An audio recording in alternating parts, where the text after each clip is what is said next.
day, in any draft, in any sport, the general manager has the ultimate say. And thus, the general manager gets the ultimate credit or blame.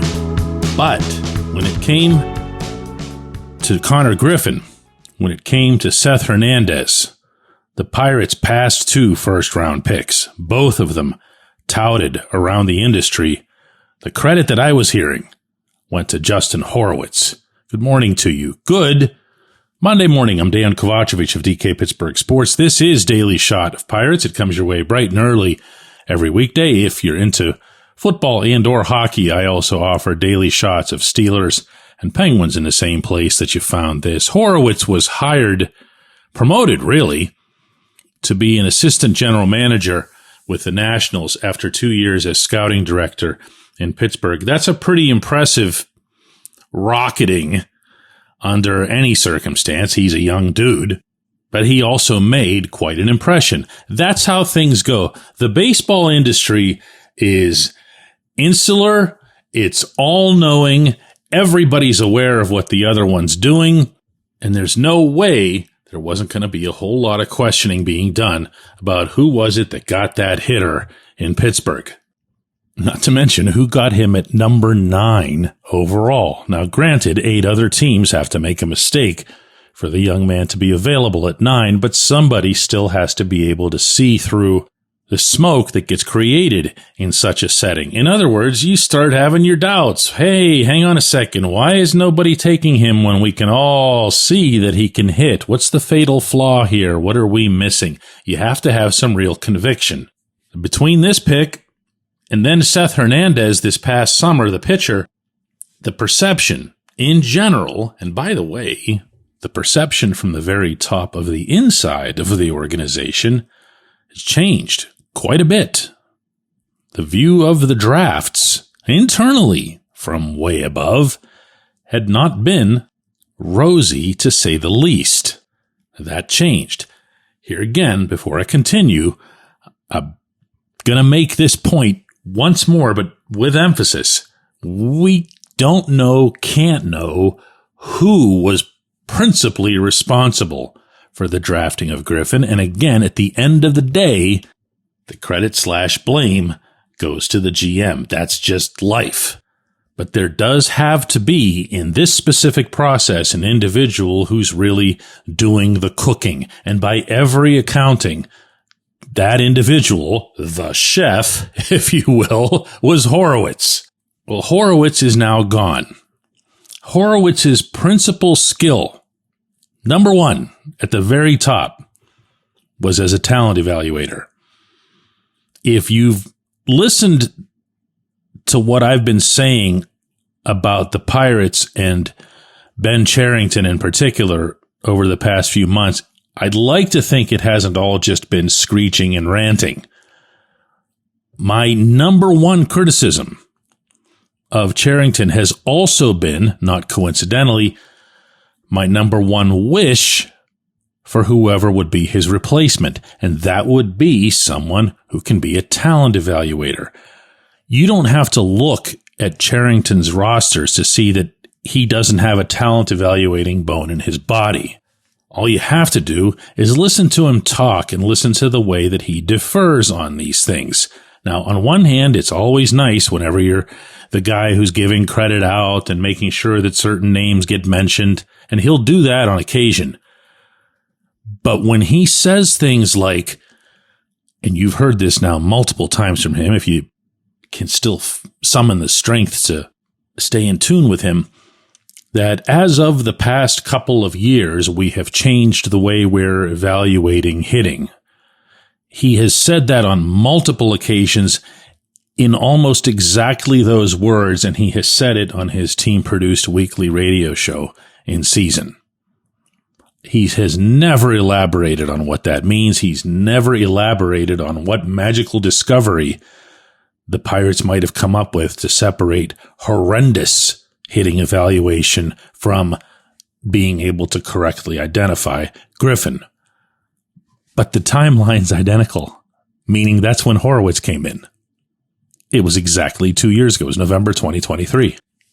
So when the Nationals get rid of Mike Rizzo and the Nationals make it clear that the reason that Rizzo lost his job was a series of poor drafts, the Nationals go out of their way to hire people, including Horowitz, and promote them, and presumably, I would think this is obvious, pay them more. Which is, of course, and you knew I was heading here, precisely what could have or should have happened in Pittsburgh. I'm not saying that Horowitz has the qualifications to be a GM, let alone be a GM right now. There's a lot to that position that has nothing to do with the amateur draft or even scouting. But I still see what's foundational about the GM's role in any league, any sport, anywhere, is being able to walk onto a sandlot and saying, that kid can play. Walk into an ice rink, walk onto a football field and say, that kid can play. No one bats 1,000 on this stuff. No one.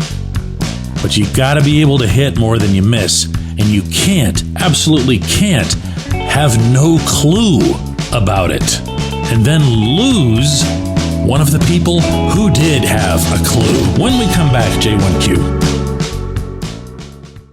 If you're looking for a great dining experience, look no further than North Shore Tavern, located directly across Federal Street from PNC Park, next door to Mike's Beer Bar. North Shore Tavern is Pittsburgh's home for steak on a stone. Enjoy your steak finished on a hot lava stone in front of you, where you ensure each piece is cooked to exactly your liking. Or try their rotating selection of entrees, hot sandwiches, salads, and burgers, all while enjoying the ambiance dedicated to the great players and history of the Pittsburgh Pirates all around you. Come see why everyone's talking about North Shore Tavern and steak on a stone.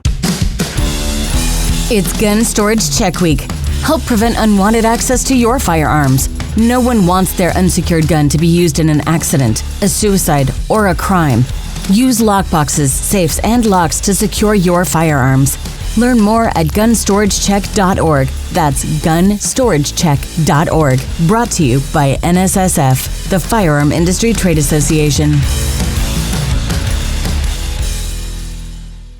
Delete Me makes it easy, quick, and safe to remove your personal data online at a time when surveillance and data breaches are common enough to make everyone vulnerable.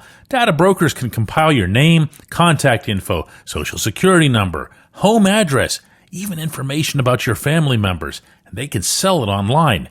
Have you ever been a victim of identity theft, harassment, doxing?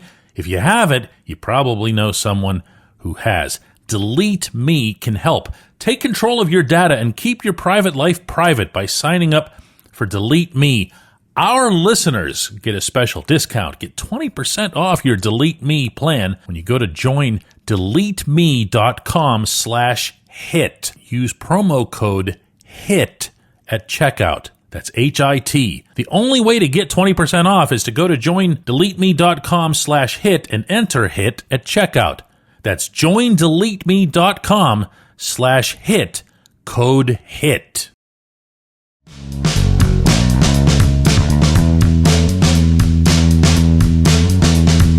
Today's J1Q comes from Ben Farrell, who asks, how much of Brian Reynolds and or O'Neal Cruz's hitting was impacted in 2025 by the fact that there's no one in the lineup around them to fear? I know it's probably a low-level question, but if we had any other offense, someone would have to be pitched to, and I just don't think that's happening. Ben, you're both right and, in my opinion, a little bit off. I'm going to start with what you're right about. The rest of the lineup obviously isn't good, isn't anywhere near good, because those are at least your two most talented hitters, with apologies to Kutch at the later stage of his career. And you're right, of course, that no one would feel threatened in facing any of the rest of them. From there, I've got a couple of quibbles. One is that advanced analytics, and I've read these studies because I was skeptical about them myself when first hearing about them, show that lineup protection, the concept of benefiting from somebody in front of you or behind you in the batting order is really just great, big, exaggerated baseball mythology. When we think about protection, at least when I think about protection, I remember when the very large-headed version of Barry Bonds was cheating the record books and ultimately stealing the title of home run king from the truly great Hank Aaron. He had Jeff Kent in that San Francisco order, and Kent was hailed universally as the ultimate support bat guy that would keep you honest and whatever else. But what occurred anyway was that nobody wanted to pitch to Bonds regardless. And one thing I've learned on this job that I've had for 3 decades now is that don't argue with the players on stuff that they believe in. If the players themselves, and Bonds and Kent both said it many times, believed that there was an effect, then there was one, if only because they were thinking of it. But when you get down to just plain old math and really the driest of possible statistics, it's not supported by anything. We notice it when it's happening, and it does happen on occasion, but we probably inflate it when it does. A pause here to remind that a lot of people hate hearing stuff like this because it flies in the face of something that you've talked about, believed forever, and you're just going to say, that's ridiculous. But if you happen to feel strongly about it, there are reading materials that'll strongly support the case that I'm presenting here. The second one, boy, I would hope this one would be agreed upon by everybody. The real issue when you were watching both Reynolds and Cruz all through the 2025 season isn't that they weren't getting good pitches to hit. And for those of you who've been waiting this whole segment for me to say exactly that, here it is. You're welcome, because that's actually what happened. Reynolds was watching pitches go right down the pipe. Cruz was watching the most beautiful hittable pitches of his entire plate appearance. Just zip, zip, zip. And that would be the end of the at-bat. Both of them were doing this. In Reynolds' case specifically, and this was the thing that just drove me nuts about watching him this past year, was that he was swinging through these things. This wasn't just a bad take decision. He was getting those pitches to hit and just right through them. The objective of the mythical protection in the lineup is that you get more pitches to hit because they're less likely to walk you, or even just less likely to give you something that's in the zone, whether they're trying to put you on or not. But I've got some numbers that I can throw at you on this front too. I've shared with you the meatball percentage statistic. If you think I'm making that up or you haven't heard it the previous time I referenced it, that's a real thing. It's on Baseball Savant, which is an MLB entity. It means exactly what it sounds like. The percentage of pitches that you see that are just right there. I mean, just dead red. They're just waiting to be punished. This past season, Reynolds' meatball percentage was 8.0.